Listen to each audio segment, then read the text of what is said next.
Hello everyone, this is Jim Lucy, Editor-in-Chief for Electrical Wholesaling and Electrical Marketing, with our August 3 update on the economic impact the COVID-19 coronavirus is having on the electrical market. Today's podcast is sponsored by Champion Fiberglass.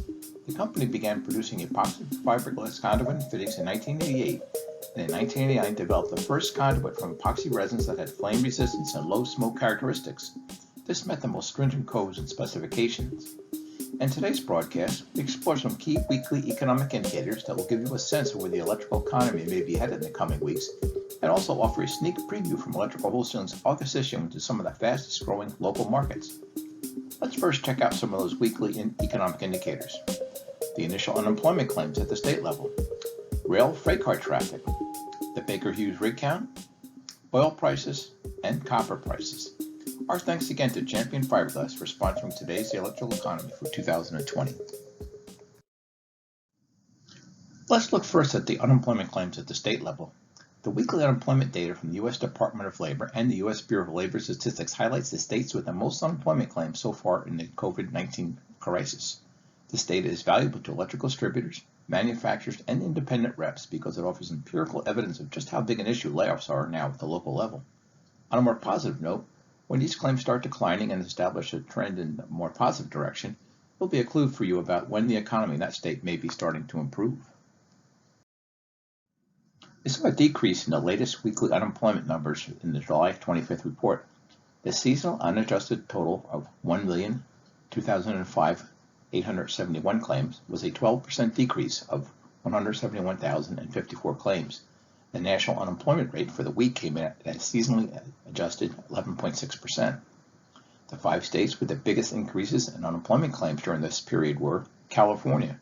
It was down 40,587 claims to 249,007 claims. Florida, which was down 21,914 claims to 87,062.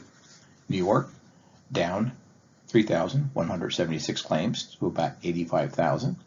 Georgia, down 37,732 to 84,581, and Texas, down 11,799 to 76,109 claims.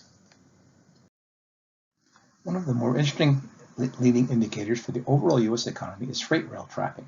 It's a measure of the amount of raw materials and finished goods being shipped by rail. The best source for this data is the American Association of Railroads, which publishes this data weekly at www.aar.org.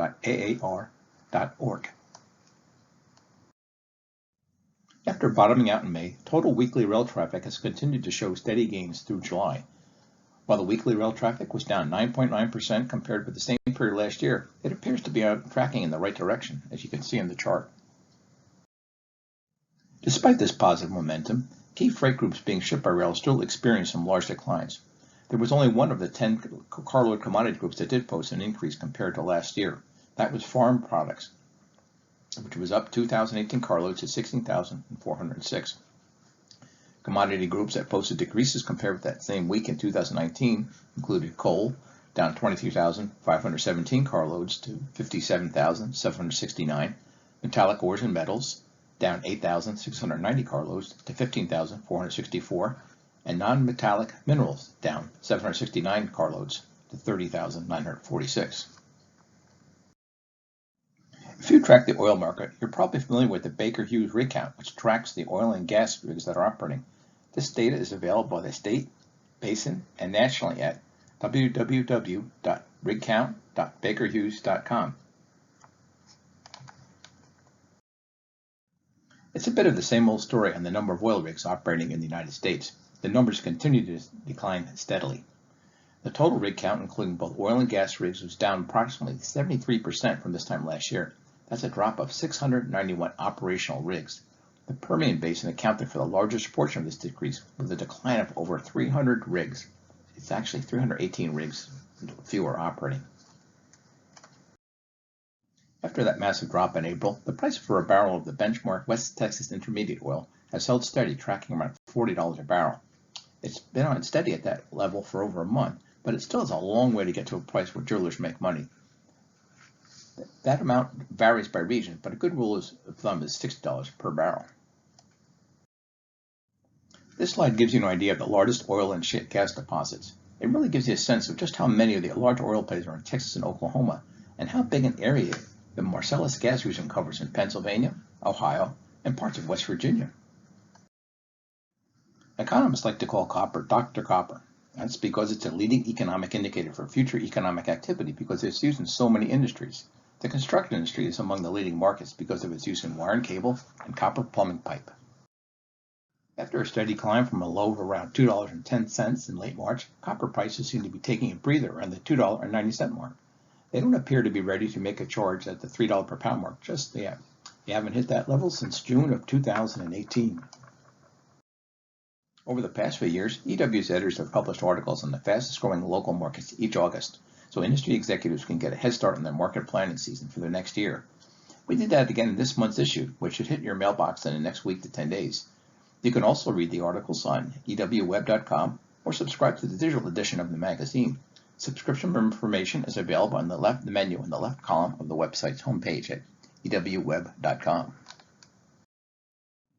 The metropolitan areas shown on the slide all have over 1 million in population and are ranked among the nation's leaders in several important economic metrics that you can use to measure economic activity in the electrical market at the local level: electrical contractor employment, single-family building permits, and population growth. EW's editors also track industrial employment, multifamily building permits, unemployment, and gross metropolitan product, as well as construction project activity at the local level. This information is available to subscribers of Electrical Market Newsletter for only $99 per year. Texas has 3 large metro areas in our picks for the 10 fastest growing large markets: Dallas, San Antonio, New Braunfels, and Austin Round Rock. Austin is without a doubt the fastest growing of the Texas markets, in part because of its explosive population growth and the amount of commercial construction activity downtown and in its suburbs. It had over 61,000 new residents move in from 2018 to 2019, according to the latest population data from the U.S. Census Bureau, and its industrial market will soon be getting a major boost too, with the recent announcement that Tesla's Elon Musk will be building one of his gigafactories there to manufacture electric vehicles. The other metros that made our top 10 list are Tampa, St. Pete, Phoenix, Mesa, Scottsdale, Charlotte, Nashville, Jacksonville, Raleigh, and Salt Lake City. When electrical wholesaling's editors look at smaller markets with less than 1 million in population, using the metrics shown on the screen, it quickly becomes apparent that many of these markets are in vacation areas along the coast or in the mountains. Florida had half of these top 10 small metros: Cape Coral, Fort Myers on its southwestern coast, on the Atlantic coast, the Deltona, Daytona, and Ormond Beach market, over in Pensacola, on the Gulf Coast, Port St. Lucie, and Ocala. And look at the growth in Utah, with the Ogden, Clearfield, Provo, Orem, and St. George metros, each attracting more than 5,000 new residents, and in the case of Ogden and Provo, attracting more than 10,000 new residents from 2018 to 2019. This slide illustrates a rather simple comparison: the metropolitan areas that had more people moving into them in 2019 than leaving, and the metros where more people were moving out rather than moving in. These markers are illustrated in red.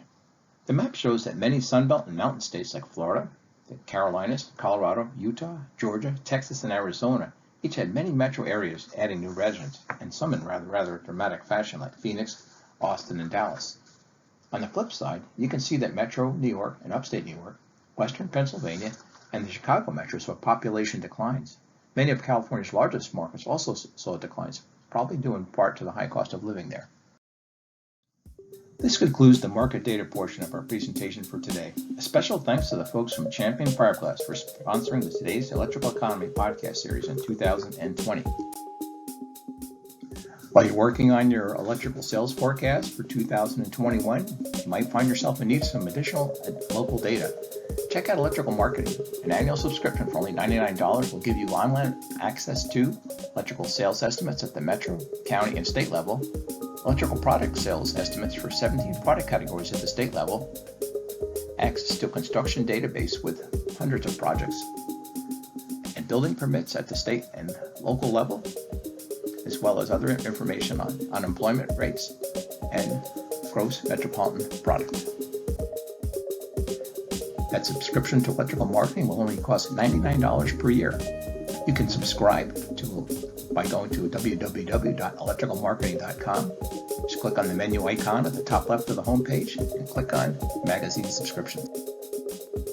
Please contact me if there's any other type of economic data you would like us to cover in these podcasts. And thanks again to the folks from Champion Fiberglass for sponsoring this series of the Today's Electrical Economy podcast for 2020. Our next presentation will be on Monday, August 17th. Thanks and have a great day.